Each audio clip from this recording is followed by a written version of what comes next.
Hello everyone, welcome back to my channel that is crazy কিনফক্স। এখন বাজে রাত্রি 7:35 আর এই সময় ট্রেন এসে পৌঁছলো বহরমপুর স্টেশনে। দেবমাল্য চলে গেছে মা বাবাকে আনতে। তো কালকে হচ্ছে 14ই অগস্ট আর বাবার বার্থডে। তো সেই জন্য এবার আমরা প্ল্যান করেছিলাম বাবাকে একটা সারপ্রাইজ পার্টি দেবো, কিন্তু আশ্চর্যের ব্যাপার হলো বাবা নিজের পার্টি নিজেই দেবে ঠিক করে ফেলেছে। তো কোথায় যাব, কি করব, সমস্ত কিছু এই ব্লগে আমি শেয়ার করব। আজকে রাত্রিবেলা ছোট্ট করে একটা আমাদের আরেকটা অন্য ফ্ল্যাটে সেলিব্রেট করা হবে, সেটা শেয়ার করব আজকে। আর কালকে আমাদের কি প্ল্যান আছে, কোথায় যাব, সমস্ত কিছু শেয়ার করব এই ব্লগে। দেখতে থাকো আর সঙ্গে থাকো। দেবমালা চলে গেছে স্টেশনে মা বাবাকে আনতে। আজকে আমি যাইনি, আমার শরীরটা একটুখানি খারাপ রয়েছে আর বাইরে বৃষ্টিও পড়ছে, ঠান্ডা লেগে যাওয়ার ভয় আমি আর বেরোনি, যদিও গাড়ি ছিল তাও যাইনি। এনিওয়ে, তো চলে আসুক, তারপর সমস্ত কিছু শেয়ার করছি। খুব মজা হচ্ছে, ফার্স্ট টাইম আসছে। আর আমি আছি বহরমপুরের একটা নতুন ফ্ল্যাটটা আমি পরে তোমাদের সাথে শেয়ার করে দেবো। দেবমাল্য ওখানে গিয়ে ব্লগটা নিয়েছে নাকি, বলেছিলাম মা বাবাকে গাড়িতে বসিয়ে নিয়ে একটা ছোট্ট করে ব্লগ করবি। তো দেখা যাক করেছে কিনা, করলে তোমরা দেখতে পাবে আর না করলে সিন্টু। এই যে চলে এসছে এরা ধনধান্য এক্সপ্রেস করে বহরমপুর স্টেশনে। ধনধান্য এক্সপ্রেস কেমন লাগলো? জার্নি ঠিক ছিল? সুন্দর ছিল, টাইমে এসেছে ট্রেনটা, একদম রাইট, খুব ভালো। ঠিক আছে, চলো বাড়ি যাওয়া যাক। চলো, ফিরছি আমরা বাড়িতে, এবারে দেখা হবে তারপরে। ওই এসে গেছে।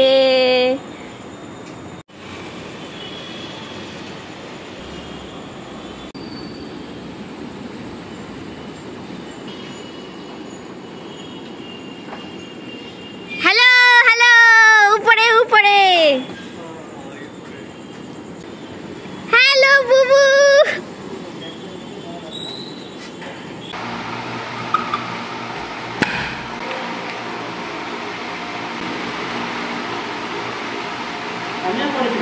Welcome welcome.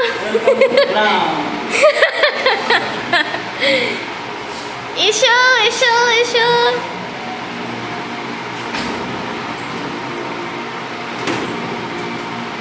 পাপার বার্থডে, রাত্রির 12টা বেজে গেছে, এবার আমরা নিয়ে যাচ্ছি, চলো। Happy birthday to you, happy birthday to you, happy birthday dear papa, happy birthday to you.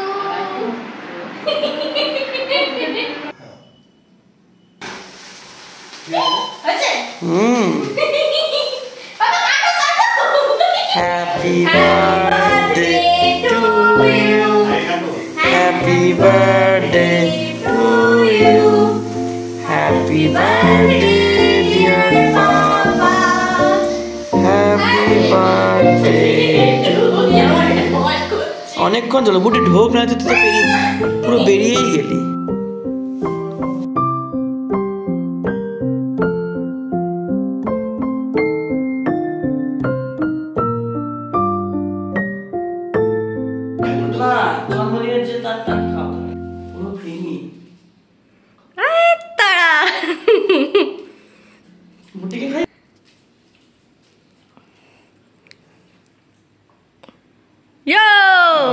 ভালো ভালো খেতে লাগবে।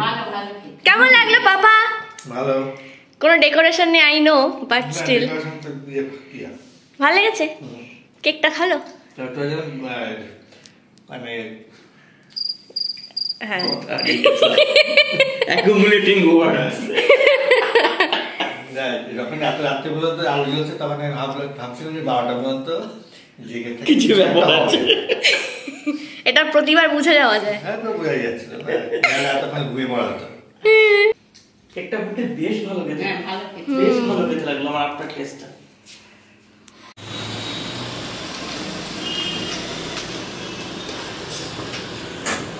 এখন 1টা বাজতে যায় আর আমরা অ্যাজ ইউজুয়াল লেট করে বেরিয়েছি, তাই তো? কার জন্য লেট হয়েছে? দেবমাল্য সাহা, কোনো ইন্টারেস্ট নেই। পাপার জন্মদিন বলে কথা, আর সেই উপলক্ষে কোথাও ঘুরতে যাব না তা কখনো হয়? তাই সেই জন্যই প্ল্যান করে এবার চলে যাচ্ছি হুগলি রিভারের একদম গায়ের কাছে জলছবি হোটেল অ্যান্ড রিসোর্টে। এই জলছবি রিসোর্ট সংক্রান্ত বাকি ইনফরমেশন একেবারে ডিটেলস সহ পৌঁছে যাওয়ার পরই আমি তোমাদের সবার সঙ্গে শেয়ার করব।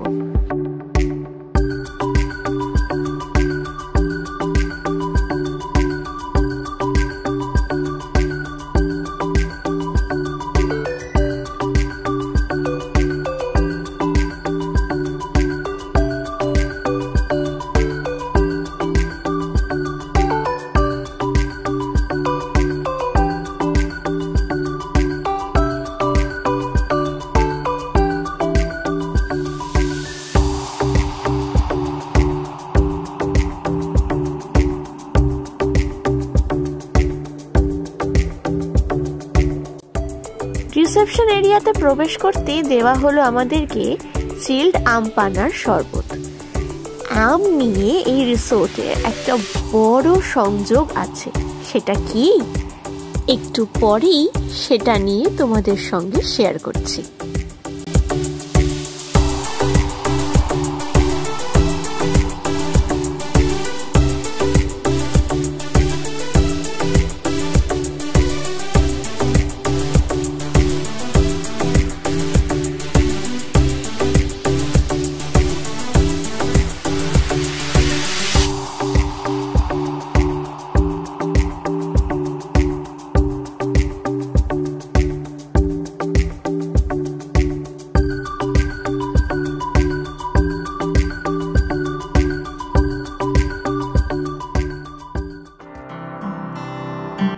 এবার তোমাদের সঙ্গে শেয়ার করে নিচ্ছি রুম ট্যুর। এই রুমটাতে আমি আর দেবমাল্য ছিলাম। এটা 107 নম্বর রুম ছিল। এই রুমের প্রাইস এবং সমস্ত কিছু ডিটেলসে আমি দিয়ে দেব ইন ডেসক্রিপশন, ওখানে চেক করে নিও। আপাতত ব্যালকনিটা জাস্ট দেখো, অসাধারণ, চারিদিকে সবুজে ঘেরা, আর তার পাশেই একেবারে দেখা যাচ্ছে হুগলি নদী। আমাদের এই রিসোর্টের রুমটার নাম ছিল বোম্বাই। এগুলো কিন্তু কোনো শহরের নামে নয়, এই প্রতিটা রুম, প্রতিটা ঘর এই রিসোর্টের আমের বিভিন্ন নামের ওপরই নামকরণ করা হয়েছে। তাছাড়াও এই রুমে আর যাবতীয় কি কি আছে চলো দেখে নিই। আশ্চর্যের ব্যাপার হলো এই যে আলমারির মধ্যে আমি একটা বই দেখতে পেয়েছিলাম, ভেবেছিলাম এটা একটা ইংলিশ ডিকশনারি, বাট তা কিন্তু নয়, এটা একটা লকার। এটাকে এখান থেকে নাড়ানো যায় না আর এখান থেকে তোলাও যায় না, এটা একদম ফিক্সড করা। কি আশ্চর্য, তাই না?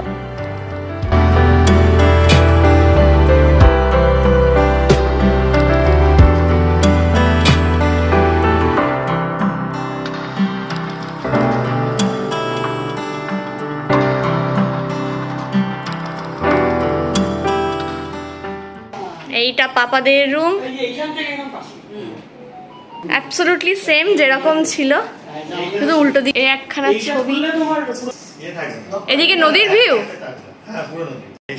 ওয়াও! পাপাদের রুমের পাশে ভিউটা জাস্ট দেখো জানলা দিয়ে।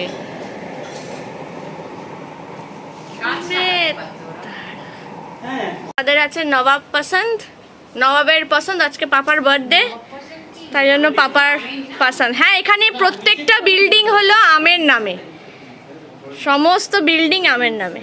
আর এইটা হলো তাদের ভিউ, অনেকটা কাছে। হ্যালো, আজকে নবাব ভাল লাগছে? नवाब पसंद, नवाब पसंद आया? पसंद पसंद आया, नवाब का पसंद आया। বাংলার নবাব, হ্যাঁ, সুদীপ্ত নবাব। এত রোদ চোখে দেখতে পাচ্ছেন। এখানে সব থেকে বেস্ট রুম হলো 102, মানে দ্যাট ওয়ান, যেটা মা বাবারা রয়েছে, আমরা রয়েছি, ভুলে গেছি নাম্বার, পরে শেয়ার করে দেবো। তো এখানে প্রতিটা বিল্ডিং হলো এক একটা আমের নামে। তো কটা আছে আর কি কি আমের নাম আছে আমি সমস্ত কিছু শেয়ার করে দেব। আর এখানের ভিউটা জাস্ট দেখো, আমি নিজেও দেখতে পাচ্ছেন অ্যাকচুয়ালি যে কতটা কি উঠছে না উঠছে। তো এখন আমরা লাঞ্চ করে নেব, তো 2টো বাজতে যায়। লাঞ্চ করে নেওয়ার পর একটু ভাবছি হাজারদুয়ারির দিকে ঘুরতে যাবো, কারণ মা বাবারা তো যায়নি, আমি আর দেবমাল্য গেছিলাম, তো মা বাবাকে নিয়ে যাবো ওখানটা ঘুরতে। ওয়েদারটা আজকে ভালোই আছে, কিন্তু রোদটা প্রচণ্ড বেশি, চোখ ঝলসে যাচ্ছে পুরো। তাতেও আমি চশমা তুলেই ব্লগ বানাচ্ছি। আর এখানে জাস্ট দারুণ লাগছে। সুইমিং পুল নেই, that's a negative point from my side, কারণ আমি সব জায়গায় সুইমিং পুল খুঁজি। তো ঠিক আছে, বাকি এমনি ওভারঅল খুব ভালো। আর যারা এখানে আগেও এসেছো তারা জানো যে এখানে প্রত্যেকটা বিল্ডিং সিরিয়াসলি আমের নামে রয়েছে। তো আমি এতগুলো আম না তো খেয়েছি, না এতগুলো আমের নাম শুনেছি, প্রথমবার শুনছি, কারণ এখানে বিল্ডিংয়ের নামের জন্য এগুলো জানা যাচ্ছে। তো মা বাবা আমাকে ছেড়ে চলে গেছে, দেবমাল্য চলে গেছে, ও তো ওদের সঙ্গে যায়, ও আমার সঙ্গে থাকে না। তো যাই এখন তাড়াতাড়ি করে খেয়ে নিই, কারণ আরও অনেক জায়গায় যাওয়ার আছে, প্ল্যান আছে, কতটা কি সাকসেসফুল হবে সবই শেয়ার করব। তো চলো গিয়ে খেয়ে নিই আগে। চলে যা জীবনে, চলে যা, ছেড়ে ছুড়ে চলে যা, আসিস নি তো আমার সাথে। আলু পোস্ত, ডাল ভাত, ঘরোয়া খাবার। বাবার জন্মদিন লাগছে না। এটা কাতলার কালিয়া আছে, আর ওটা হলো ফ্রাই। সাইজ দেখাচ্ছে বাবা,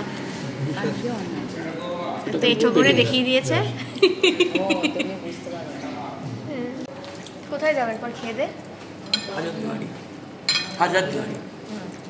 মাইক কিনতে হবে জলদি। এবার আমরা বেরোচ্ছি ফর সাইট সিং। তো দুপুরে খাওয়া শেষ করে আমরা এখন বেরোচ্ছি একটু সাইট সিনে। কোথায় যাচ্ছি কি করছি সব বলেই দিয়েছি, যে আমরা যাচ্ছি এখন হাজারদুয়ারি, তারপরে কি যেন কাঠগোলা, এইসব জায়গাগুলো একটু ঘুরবো, কারণ মা বাবা ঘোরেনি। আমি আর দেবমাল্য আগে গেছিলাম, তো তোমার সাথে শেয়ারও করেছি ব্লগে। যা দেখোনি সেই ব্লগটা গিয়ে দেখে নাও, কারণ এইখানে কিন্তু পুরো ডিটেলস আমি কভার করব না, এখানে মোটামুটি একটু সাইট সিনটা আমি দিয়ে দেবো।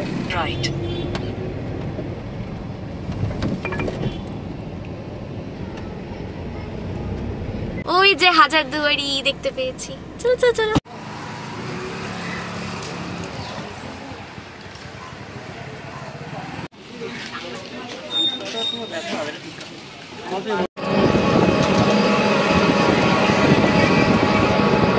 এদিকে আমি আর বুবু।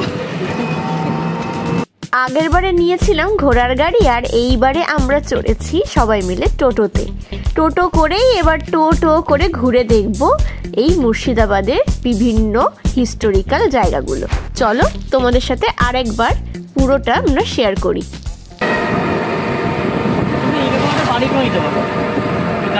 এইগুলো কি হলুদ গাছ দাদা? হলুদ গাছ সবসময় গাছ ফলাইতে হয়, দমদমা বাড়িটা ভাড়া দিয়ে দাও। দেখতে দেখতে প্রায় আমরা পৌঁছেই গেছি। আমাদের প্রথম গন্তব্যস্থল হলো কাঠগোলা রাজবাড়ি কিংবা কাঠগোলা বাগান। চুপ কর না, আমি এখান থেকে নিচ্ছি। ওই যে দিনি বসে আছেন,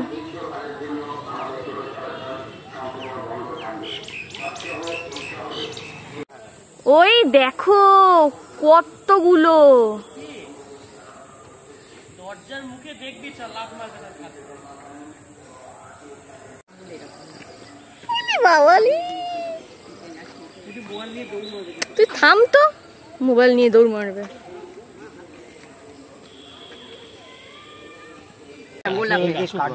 কাঠগোলায় কেন এলো সেটা আমি বলবো। ওই যে মেন গেটের লেফট সাইড দেবেন চাপ দাঁড়িয়ে আছে ভদ্রলোকের, 4টে স্ট্যাচু রয়েছে। এনারা 4 ভাই, রাজস্থান বাট। মেন গেটের লেফট সাইডে যে চাপ দাঁড়িয়েছে উনি হচ্ছেন প্রতিষ্ঠাতা মালিক, নাম হচ্ছে রায় লক্ষ্মীপদ সিং যুগার, জাতিতে জৈন। এনাকে নিয়েছিলেন সিরাজদৌল্লা, মারা যাওয়ার 23 বছর পর মুর্শিদাবাদে বিজনেস পারপাসে। এই জায়গাটা ছিল মির্জাফরের ছেলে মোবারকউদ্দৌলার। ওনার কাছ থেকে 1200 স্বর্ণমুদ্রায় 999 বছর লিজ নিয়েছিলেন। নিয়ে নবাবকে খুশি রাখার জন্য ব্ল্যাক রোজ অর্থাৎ কালো গোলাপের চাষ এবং কাঠের বিভিন্ন ফার্নিচার করে নবাবকে উপহার দিতে লাগলেন। 1782 সালে মির্জাফরের ছেলে হাতিতে করে ঘুরে বাগানবাড়িটির নাম দিয়েছিলেন কাঠ গোলাপের বাগানবাড়ি। কাঠও নেই, কালো গোলাপও চাষ নেই, কাঠগোলা বাগান আমের চাষ হচ্ছে। ওই যে বড় গেটটা দেখলেন, নবাব যখন সকাল সন্ধ্যে প্রবেশ করে ওখানে সানাই বা নহবত বাস্ত। আর এখন তো নবাবই চল নেই, আমরা প্রবেশ করলে উইদাউট ট্যাক্সে এখন চামচিকে পাখিগুলো সানাই বাজাচ্ছে। দেখুন এই তো দেখুন, এতে লোক দেখানো ছিল গোলাপের চাষ, কাঠের বিজনেসটা, কিন্তু অরিজিনাল বিজনেস ছিল হিরে পান্না, ব্ল্যাক ডায়মন্ড, কালো ডায়মন্ডের। উনি টাকা ছাপাতেন নিজে। আচ্ছা, এই যে জলাপথে জল দেখেন না, এই জলের নিচে দুটো ফ্লোর আছে, একটা বাইজি রাখা ঘর আছে। আপনারা ইতিহাসে পড়েছেন হীরাবাই, মতিবাই নাম শুনেছেন? ওই মহিলাকে বন্ধ রাখতো, তখন এই জলটা ছিল। আমাদের কলকাতার মেট্রোর মতো শুকনো পথ ছিল, এটা দিয়ে জগৎ থেকে টাকসাল করতে যাতায়াত করতেন। কিন্তু 1847 খ্রিস্টাব্দে যখন বন্যাটা হলো, সিরাজের রাজপ্রাসাদ, যেটা ওনার দাদু আলিবর্দি বানিয়েছিলেন, এবং জগৎ থেকে টাকসালটা একই রাত্রে ভাগীরথী গঙ্গার গাবে যখন তলিয়ে একটা গঙ্গার সঙ্গে যুক্ত হয়ে যায়, গঙ্গার জল যখন প্রবেশ করলে ইংরেজের কাছে ধরা পড়লে ফাঁসি বা শুলি হবে বলে পুরো রাজস্থানী মডেলে বাউরি করা আছে। দেখুন জলটা কপি করে। এখন যেমন দুখানা বিল্ডিং দেখছেন, আপনি যদি মার্চের 10-15 তারিখ আসেন, আরও একটা ফ্লোর, একটা বাইজি রাখা ঘর দেখতে পাবেন। আবার দিন করি পর আসলে জলটা এখানে দেখতে জোয়ার ভাটার মতো আপলোড, কিন্তু জোয়ার হয় না, গঙ্গার লেয়ারে বাড়ে, চাপ বাড়লে এটা বাড়ে। 1978 সালে আরেকটা ফ্লোর আছে, একটা বাইজি রাখা ঘর, এই ধরনের একটা বিল্ডিং। 1978 সালে একটা বাচ্চা ছেলে পড়ে যাওয়ার পর থেকে লক করে দিয়েছে। ছিল ছোটবেলায় ইতিহাস পড়েছেন, গল্প শুনেছেন, মাইকেল অ্যাঞ্জেলো। ইনি মাইকেল অ্যাঞ্জেলো কিন্তু কিছু পাবলিক যখন বদমাশি করে নাক আঙুল কাপড়ে ভাঁজগুলো ভেঙে দিয়েছেন 2022 সালে, তার জন্য ব্যারিকেড। আর যিনি তৈরি করেছেন উনি ছিলেন বাঙালি শিল্পী দিবাকর ভাস্কর। ওনার ডান হাতের কবজিটা কেটে দিয়েছিল, ওই যে কাটা রয়েছে, দেখতে পাচ্ছেন? আগে আপনাদের ওই যে লেফট সাইডে রয়েছে, ওই যে পায়ের লেফট সাইডে দেখতে পাচ্ছেন? ওটা হাতের কোন পোরশন? আপনি একটু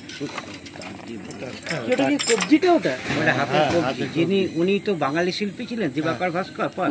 ইনি বিদেশি, ইনি আমাদের ইন্ডিয়ান না, ইন্ডিয়ার বাইরে। তার জন্য উনার হাত কেটে, উনি পাথরের কাজে বিখ্যাত ছিলেন।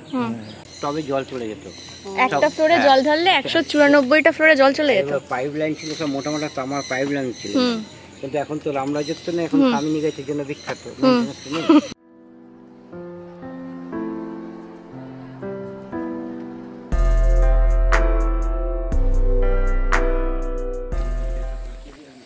গণেশ মন্দির আছে, দেখুন এই গণেশটা আপনি জুম করে, নাগেশ্বর গণেশ, এটা আপনি বাড়িতেও রাখতে পারবেন, মোবাইলে রাখতে খুব শুভ।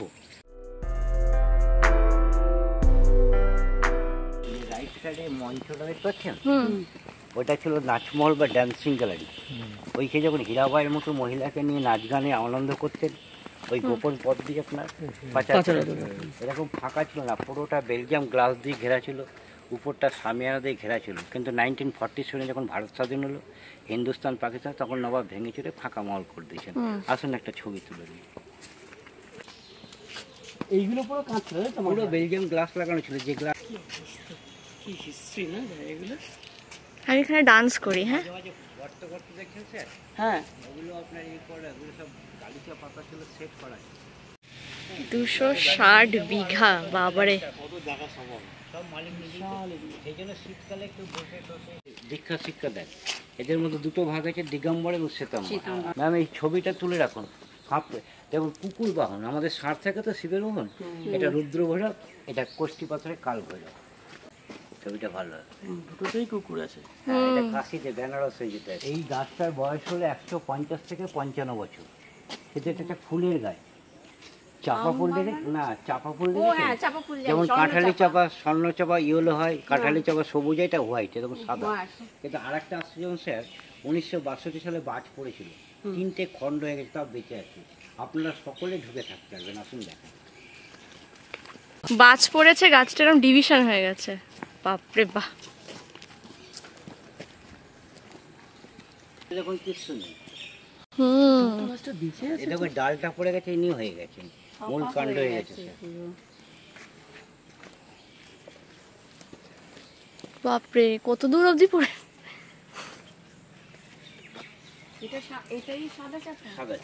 এইটা হচ্ছে এই দিকটা থেকে পড়েছে, এই দিক থেকে পড়েছে।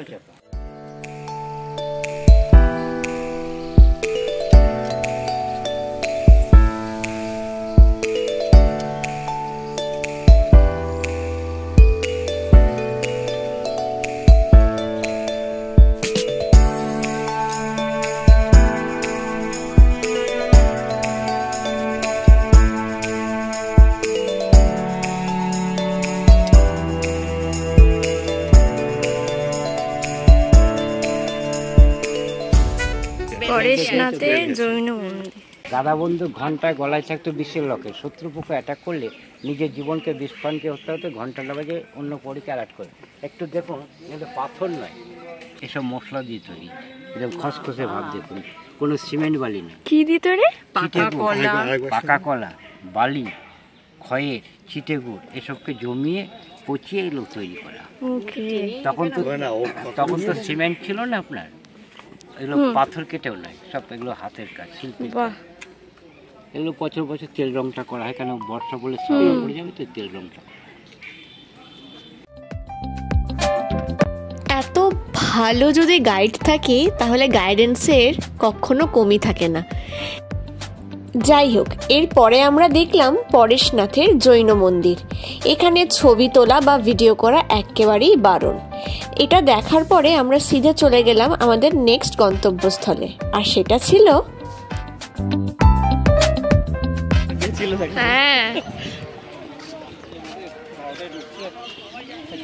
আমরা লাস্ট 4টে টিকিটে ঢুকলাম।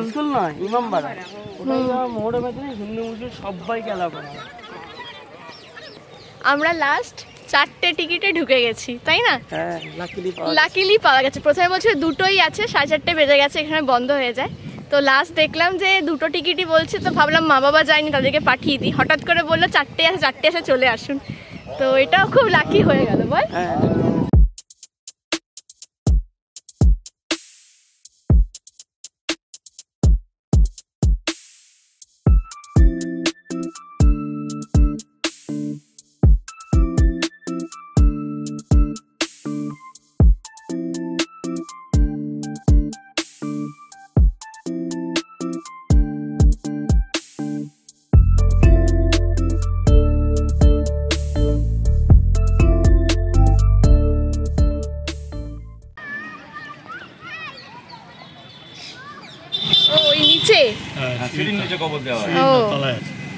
আজি মুন্নিসা বেগমের কবর, লাস্টে দেখা হয়েই গেল।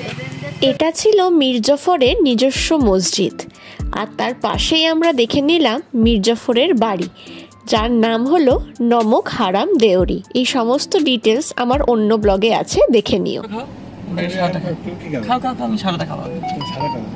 সাদা খাবে, কালো খাবে, এইসব কি চলছে? কোল্ড ড্রিঙ্কস খাওয়া। ভাই রেহাই দে, টনসিল নেই তো, যে টনসিলে ঢালছে না। আমি খাবো না তো ঘুরে নিলাম। এখন ঘোরার পরে এবার যাচ্ছি হোটেলে যাব। ওখানে গিয়ে এখনো বোটিং রয়েছে, আমার তো হয়ে গেছে দম এখানেই শেষ, কিন্তু স্টিল যাব, এনজয় করব, তোমার সাথে শেয়ার করব। আপাতত এইটুকুনি জায়গা ঘুরে ভালোই লেগেছে। এটা আগেও ঘুরেছিলাম, কিন্তু আজকে অ্যাকচুয়ালি বেশি ভালো লাগলো। স্পেশালি কি জানো ওটা, কাঠগোলাটা সব থেকে ভালো লেগেছে, তাই তো? হ্যাঁ, দারুণ। ইয়ে পাওয়া গেছিল, গাইড পাওয়া গেলে বেশি ভালো লাগে। হ্যাঁ, আমরা এখন খাচ্ছি। এটা সাদা মানে হলো এই লিমকা, কালো মানে কি মালে বললাম, কোকা কোলা। লিমকা কিন্তু ভালোই লাগে খেতে, কম খাওয়া হয় তো জেনে। এখন রাত 8:25 বেজে গেছে। আমরা বাবাকে আর মাকে বলেছি 20 মিনিট পরে আসছি। সেটা ছিল তখন কটা বাজে? 7:20-25 বাজে। 1 ঘন্টা পর আমরা যাচ্ছি। পকোড়া চলে এসছে, ঠান্ডা হয়ে গেছে, আর দেবমাল এখানে চাবি দিতে পারছে না।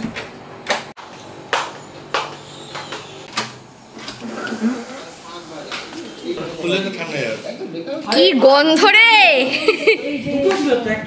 চিকেন পকোড়া, আহা হা হা হা হা। 1 প্লেট, এই হলো 2 প্লেটস।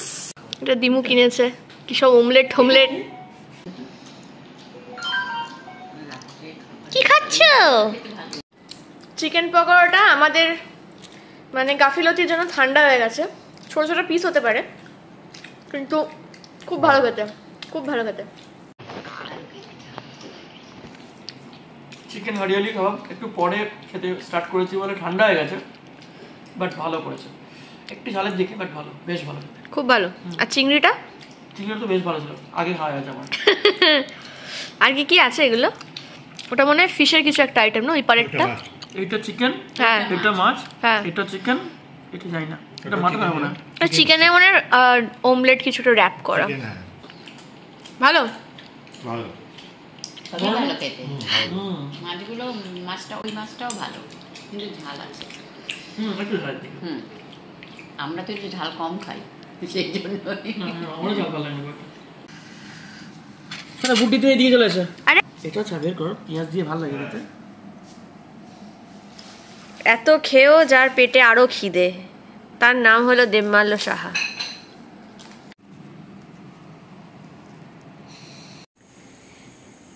এখন আমাদের খাওয়া দাওয়া শেষ, চলে এসেছি ঘরে।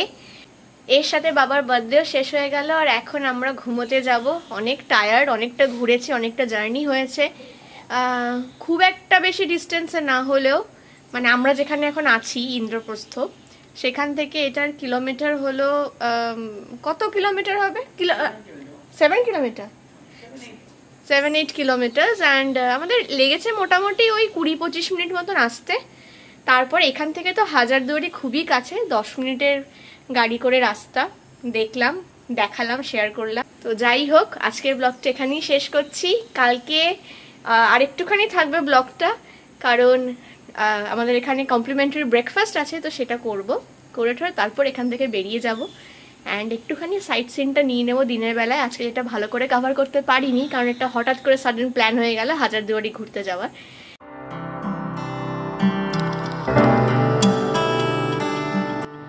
গুড মর্নিং সবাইকে। তো আজকে হচ্ছে 15ই আগস্ট, মানে ইন্ডিপেন্ডেন্স ডে। কাল রাত্রিবেলা একটা জিনিস মেনশন করতে ভুলে গেছিলাম, যে আমাদের বোট রাইড করা হয়নি, কারণ ফিরতে ফিরতে 7:30 বেজে গেছিলো, এবং অত রাতে অন্ধকারের মধ্যে নদীতে আমরা যাইনি।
সকলকে জানাই স্বাধীনতা দিবসের প্রীতি এবং শুভেচ্ছা।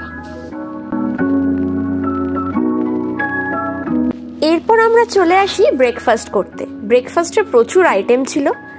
আশ্চর্য ব্যাপার হলো, সমস্ত আইটেম ইন্ডিপেন্ডেন্স ডে উপলক্ষেই তৈরি করা হয়েছিল। যেমন গেরুয়া, সাদা, সবুজ রঙের ইডলি, তারপর কালারফুল পোহার প্রিপারেশন, 3 রকম কালারের আবার চাটনিও ছিল। দারুণ খেতে ছিল সমস্ত কিছু, আর সেরকমই সুন্দরভাবে সাজানো হয়েছিল ব্রেকফাস্ট টেবিলের জায়গা। আমরা একমাত্র পর্যটকই ছিলাম সেই দিনের জন্য, তাই সমস্ত কিছু আরো বেশি স্পেশাল ফিল করাচ্ছিল।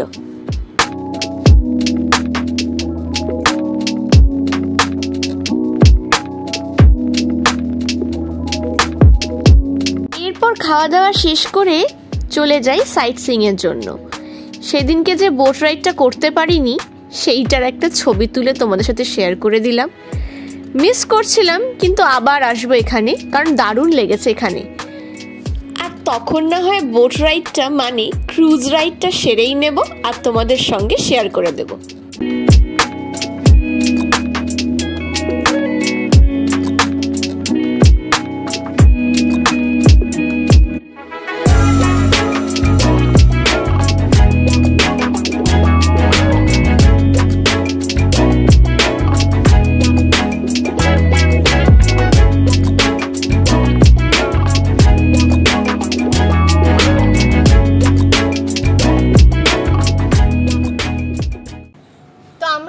এখান থেকে চলে যাচ্ছি।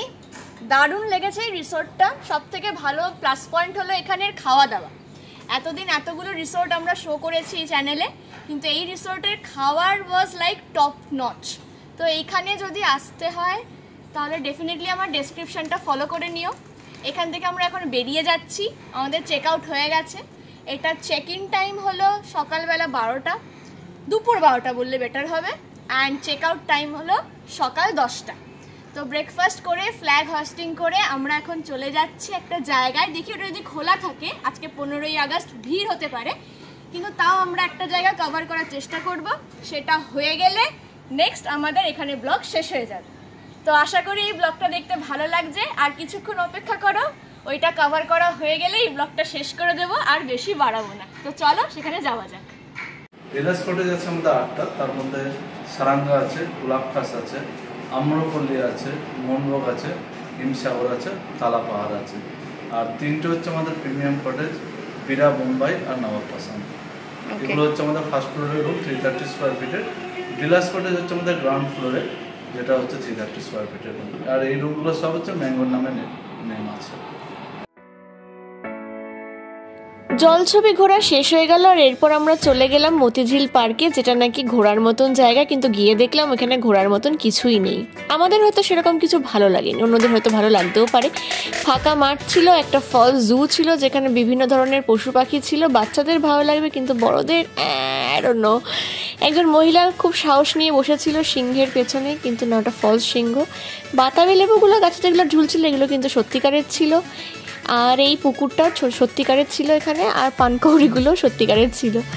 এছাড়াও ছিল ওখানে খেলার জায়গায় অনেক কিছুই জিনিসপত্র, টয় ট্রেন ছিল একটা, আর এরপর একটা মজার ঘটনা ঘটে গেল, চলো শেয়ার করে দিচ্ছি।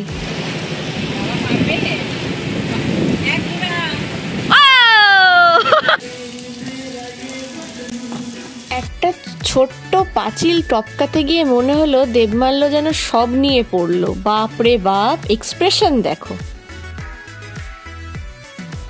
ইতিমধ্যে একটা থেকে পড়তে পড়তে বেঁচেছে, আবার আরেকটা পাঁচিলে ওঠার ছেলের শখ দেখো। আর ছিল সিরাজউদ্দৌলা নামের একটা জাতা মিউজিয়াম। একেবারে বাজে জায়গা, কিচ্ছু নেই মতিঝিল পার্কে। যাই হোক, এখানেই ব্লগটা এন্ড করছি। আশা করি এই ব্লগটা দেখতে ভালো লেগেছে। আমার ব্লগ যদি ভালো লেগে থাকে তাহলে কি করতে হবে? Like, share, comment and subscribe to my channel, that is crazy কিনফোস। দেখা হচ্ছে নেক্সট ভিডিওতে। Till then take care, bye bye বলে দাও।